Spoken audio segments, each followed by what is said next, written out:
Shalom. I want to give all praises to Yahweh, Bahasham, Yahweh Shai, Bahasham, Ha, Racha Kodash, Ma'amah. Double honors to the elder apostles of GMS and their elders. Double honors to my elder, a heroine, Ban Yasharal of the Lions Den Camp, here in Jacksonville, Florida. Salutations to the sincere Akim, pushing his truth and sincerity around the four corners of this earth. I'm Nakar Harab Ban Yasharallah, coming out of the Lions Den Camp of Yasharallah, located here in Jacksonville, Florida. Not today. I'm coming out of the lesson, and I was going through this little news feed app that I got that covers like world news and various things that are happening in the now. And this one here came across my eye, and it says Gaza war. Netanyahu vows to defeat Hamas in Rafah despite U.S. arms threats. And it's not really a threat.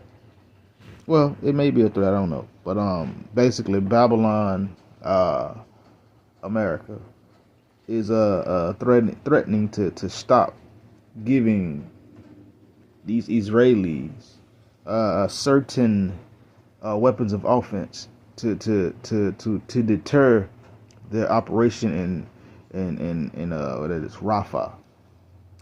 Because those 48 fakers want to say that the terrorists ran from Hamas and they chasing regular everyday people that can't defend themselves. This is a true statement and a fact. But nonetheless, because Edomites are so proud, and when I looked at this, I'm only going to read the first part of this article, with this little piece right here. You know what I'm saying?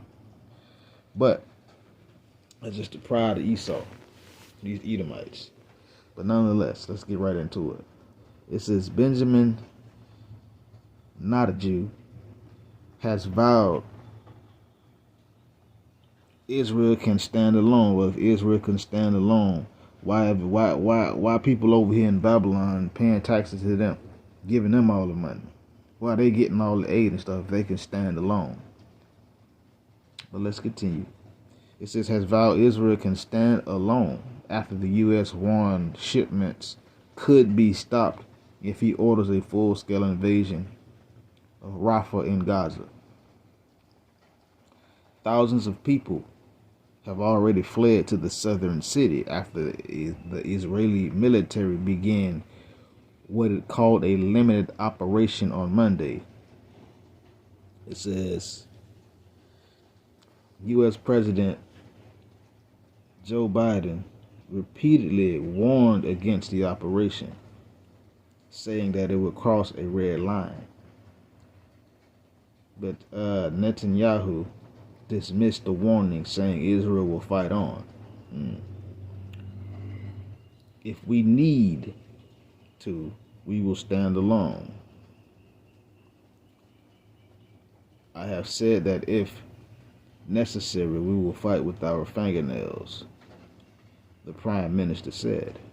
Not a Jew, Netanyahu, also invoked the War of 1948, where the newly formed state of Israel was attacked by a coalition of Arab states to dismiss the U.S. warnings. The truth of the matter is, the reason why Ishmael and them Persians and all over there attacked y'all behind attack because there's a word called colonization, which the house of Edom is very good at doing with various other tools. But nonetheless, I'm going to bring out the scriptures that came to my la'ab as I was looking at this article and reading it. Starting with Micah chapter 2, verse 1. It says, woe to them that devise iniquity and work evil upon their beds. When the morning is light, they practice it because it is in the power of their hand. And they covet fields and take them by violence, and houses and take them away, so that they oppress a man and his house, even a man and his heritage. So yet again, woe, woe, woe. Judgment, judgment, judgment. Woe means judgment. To them that what devise iniquity and the fact that they are going into Rafah to continue the pursuit of people, that is iniquity. That's not an iniquity. That is iniquity. It's like it. It's an evil work that they work upon their beds. They get up every day. Esau get up every day with some tomfoolery on his la'ab, i.e. his heart. And when the morning is light, he practices it. When he wakes up, he puts it into practice. He puts it into play. Why? Because it is in the power of their hands. Job 9:24. The earth has been given into the hands of the wicked. Key word in that. Given. Not taken. Not gained. Not well, we'll leave right there with those words. But it says it's been given. So the Lord has given the world over to the border of wickedness so that the world can see that wickedness is not how you run things. But continuing, verse 2, and it says, and they covet fields. They take things that don't belong to them. This is how Esau does. This is what colonization is when it comes down to the house of Edom. They take things that don't belong. They covet fields. They want stuff that don't belong to them. And they'll take it by violence. They'll use any means necessary to take whatever resources that it is. Just take France in South Africa. Them French, they Edomites. Hell, they worse than the Edomites over here in Babylon. But they covet fields. They covet these things. They was taking all the resources and pimping South Africa.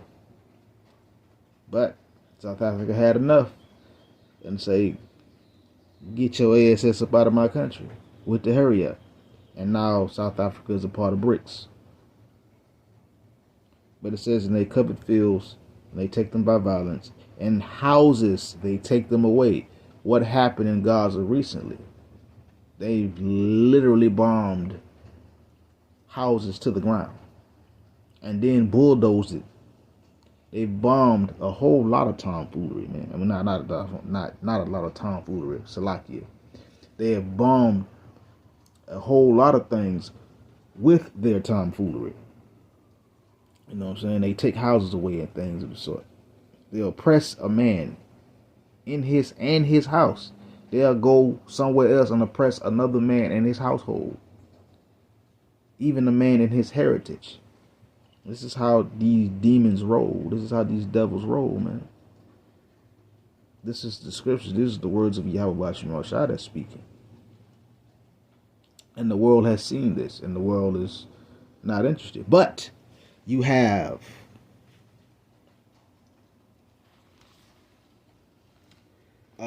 Babylon, America trying to skate and slide out of something. But prophecy is, and the words of Yahweh B'Hashem Yahushua is, that those 48 fakers are going to draw Babylon, America into a war. Jeremiah 50 verse 45. Jeremiah 50 verse 45. It says, therefore, hear ye the counsel of the Lord Yahweh, he that he hath taken against Babylon, and his purposes that he hath purposed against the land of the Chaldeans. Surely the least of the flock shall draw them out. Surely he shall make their habitation desolate with them. So this is the counsel. It says, therefore, hear the counsel of the Lord that he has taken against Babylon, taken against Chaldea, taken against Idumea, taken against Basra, taken against these Edomites. These is the purposes that the Lord has purposed against these people, the Chaldeans. Here, surely it says, the least of the flock shall draw them out. They're the least of the flock. Those 48 fakers. They're the least of the flock. Shall draw them out. Draw out who? America. It is what it is. Babylon, America. I'm getting tired of trying to censor, But they're gonna draw America into a war. That's why you got Joe Biden threatening about taking away certain things to prevent them to prevent themselves from going into war, or should I say, being drawn into war, and keeping the Israelis from doing something stupid. But it says here in Jeremiah that the least of the flock shall draw them out, and they're the least of the flock over there, and they're gonna draw who out? America, into a war that's gonna create or the start of the third woe, World War III. But it says again, surely the least of the flock shall draw them out. Surely he shall make their habitation desolate with them. So the Lord is going to make their habitation desolate with them. They're going to take the whole house of Edom and just do away with them. Because as you can look and see, they're not fit to be in power. They're not. Just look at what's going on in the earth. Let's continue. My last point. Joel chapter 2 verse 20. It says, but I will remove far from you the northern army, and will drive him into a land barren and desolate, with his face towards the east sea, and his hinder parts towards the utmost sea.